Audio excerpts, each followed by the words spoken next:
Okay, hopefully the audio is good. I would like to test the audio and hear it for myself, but I will see it in the recording. So the first time I showed this map, the audio was really bad because it was echoing and I had some feedback issues. But I'm about to show you a map that I built. I did have other people involved briefly, but I did spend a lot of time on this map myself personally, and it is quite massive. I just want to say that it's a massive work of art. So I'm going to show you what that looks like, and we will go from there. Sorry, it's getting dark in here. Switching to my Xbox so it loads a little faster for me. I had to get creative. Oh wait, before I walk out the house, this house was not built by me. I did have some hand in helping build it and design it, but it was not my house. So there are other people who I invited to build on this map. The map was originally built in survival mode.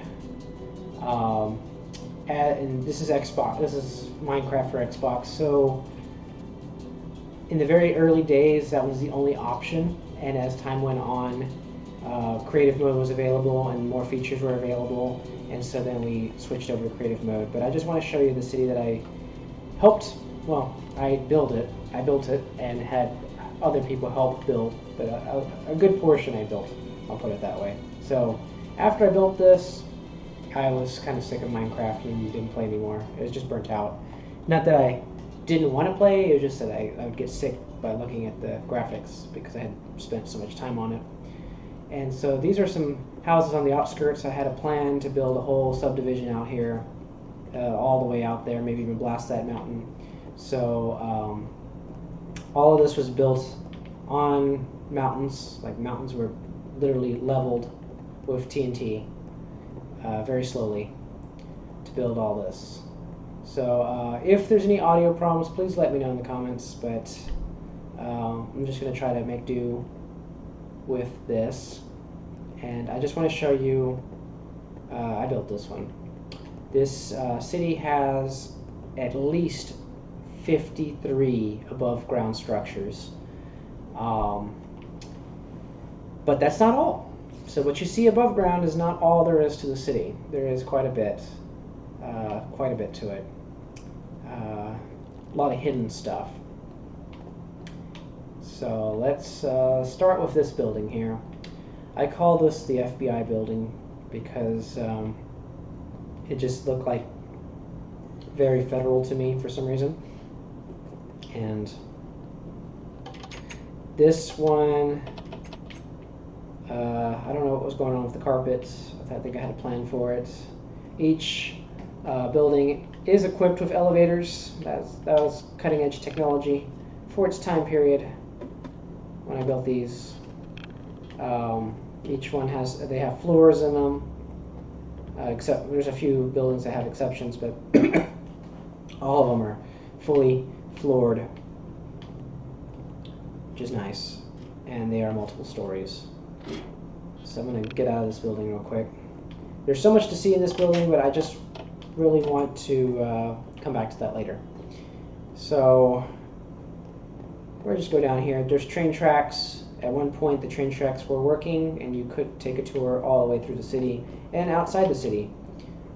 This is the art museum. This is probably one of the buildings I was most proud of. It didn't take very long to build, but I was most proud of it because of its unique design. At the time, I thought, having a white building with this kind of floating glass, I just thought it was pretty cool. I just kind of envisioned it and just built it. It was probably one of the buildings that took the most thought to design. I know it's not much to look at, it's just a two-story building, but I just liked the feel of it. And this was before carpet was a thing and before the thin glass. These were all blocked cubed glass. Just really proud of that one. This is our capital.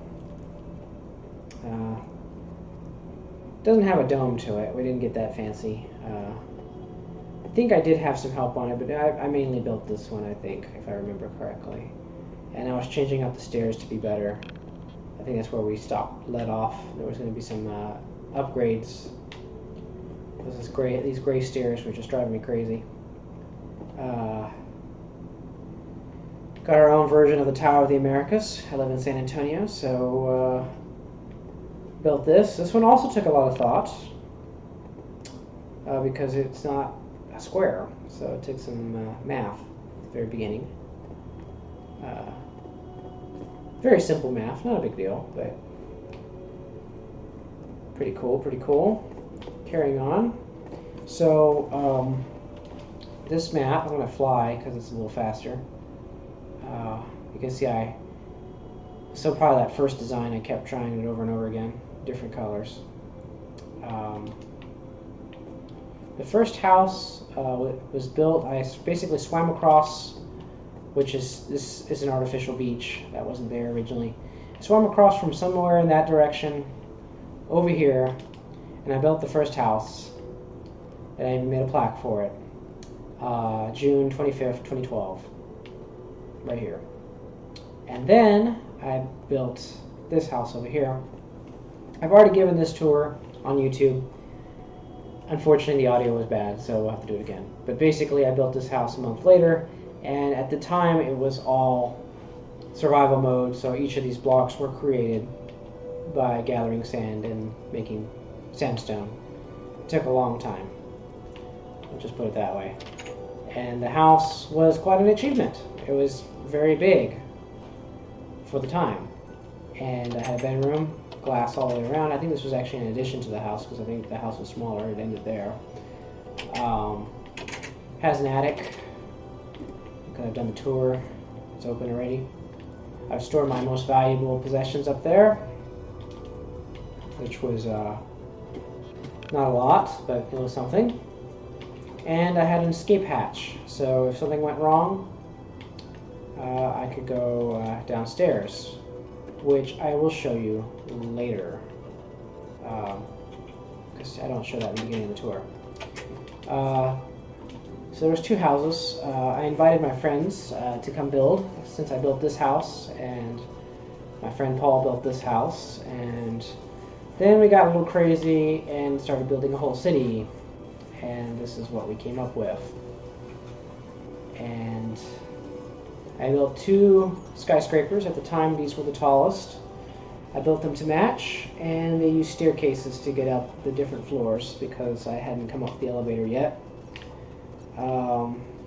This one was the last building I built, and it is 23 stories tall. It is lined with obsidian. It has a unique floor and a unique ceiling, and of course it's lined with obsidian. So if you try to blow it up, it's kind of hard. This is some kind of railway station. Each of the buildings are labeled with an address. Took a lot of thought, and they are logically addressed. There you are. And at one point, I will take you through all these buildings because there's a lot to them. We even have a county jail, and they are complete with prisoners, and they're still there, and they will stay there. Let's close this up.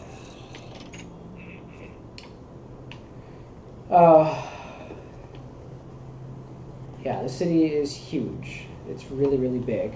It's so big that when I gave the tour the first time, it's unfortunate because I just don't feel like doing it again, but I need to. I'm very proud of it, but it was exhausting. There's what you can see, and there's what you can't see. And what you can't see is just about as big. So here's the public library. I felt people should read, so there's a library. And it is massive. And it comes with a hidden underground.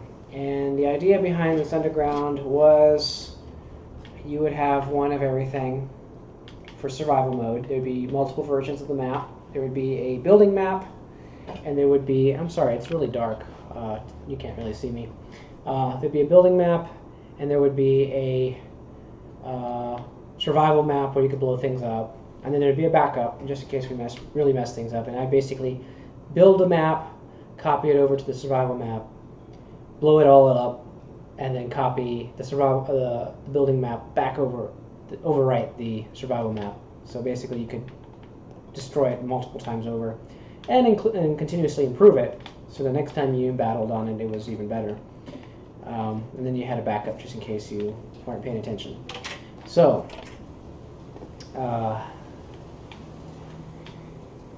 and if I'm just going to give you a little flyover.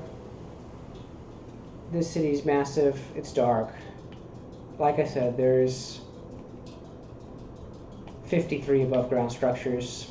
You're not seeing all of them. By no means. And if that's not enough for you, besides the artificial beach that wasn't there, that was all built by dropping sand until it reached the bottom, there is another city. This was built by someone else, and we built a bridge in between our lands, and there is a lever that blows up the bridge in case there's a war, which is very much the case. And appropriately, there is a cross that says peace between our lands, which happens to never be the case.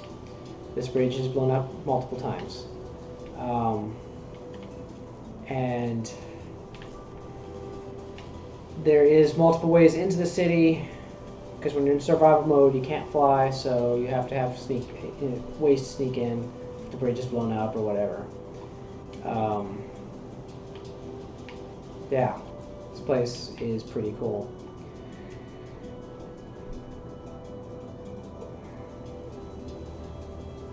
So if you're new to the channel, please subscribe. This took a long time. I built this mansion here, and it is fully furnished.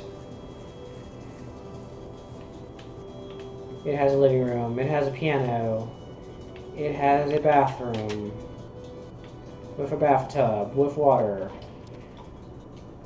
I mean, it has everything. It has a living room, and you can see a very good view of downtown. And it looks glorious. In the daytime, it even looks better. It's got a breakfast area. It's got a kitchen. And yes, I thought of all those microwaves and everything else. It's got a pantry. It's got a garage with a garage door opener. And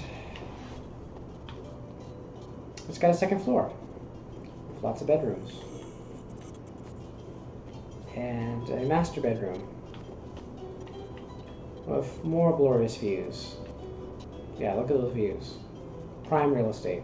And keep in mind that this land that it's built on was also fleshed out because it was just water. And a lot of this city was built where mountains were. This is a walk-in closet with lighting. Probably have zombies on top of my roof, of course.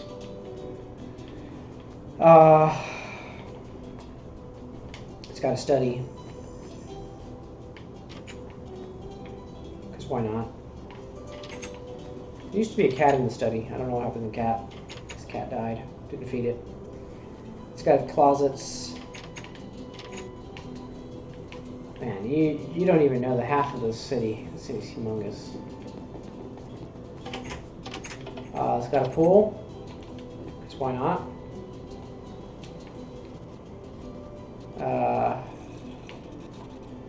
Yeah, it's massive.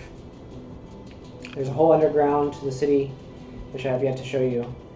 There's an airport. There are cabins, and there's even a Halo map. It's reconstructed from the very original Blood Gulch from Halo. It's way out there. There is a Great Wall, which, yes, it is great. It took a long time, and it involved blowing up mountains, because there was a bunch of mountains that through here that were really tall. and we TNT'd them all the way down. I built this wall, and as simple as it is, it was very exhausting. It gets me exhausted just looking at it. Yeah, there's a lot to this, and I would love to show you more of it, but I played this game so much, building floors and all kinds of stuff into this thing, that I'm exhausted just looking at it. That's just how much I played this game. Great game, but I got exhausted. And I just can't wait to show you the rest of it because it is massive. There is an underground world like you won't believe. All the buildings are connected. If you get blown up in one, or one of your houses get blown up or whatever, you got somewhere else to go. There's weapons galore for when you're in survival mode. It is awesome. So subscribe to the channel. Put some comments in the comment section. Tell me if you love this place, because this place was a lot, let me tell you. So, until next time, thanks for watching.